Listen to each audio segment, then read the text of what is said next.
जे जौने लाइन में बात सब कोई पैसा कमाए, लेकिन पैसा कमाओ बेटा इज्जत के साथ। पैसा कोई भी कमा सकता है, वो वर्ड मैं यूज नहीं कर सकता। वो हमारे संस्कार में ही नहीं है कि मैं पब्लिकली किसी वर्ड को मतलब यूज करूं। पैसा कोई भी कमा सकता है, कमाओ पैसा, लेकिन बाबू प्रतिष्ठा का पैसा कमाओ, इज्जत का पैसा कमाओ।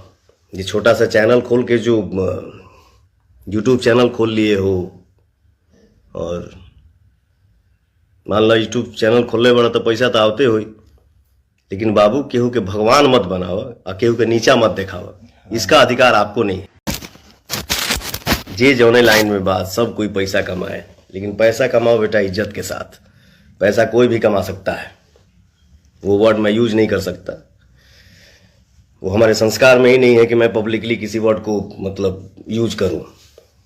पैसा कोई भी कमा सकता है, कमाओ पैसा, लेकिन बाबू प्रतिष्ठा का पैसा कमाओ, इज्जत का पैसा कमाओ। ये छोटा सा चैनल खोल के जो यूट्यूब चैनल खोल लिए हो, और मान लो यूट्यूब चैनल खोलने बड़ा तो पैसा तो आवते हो, लेकिन बाबू केहू के भगवान मत बनाओ और केहू के नीचा मत दिखाओ। इसका अधिकार आपको नहीं है।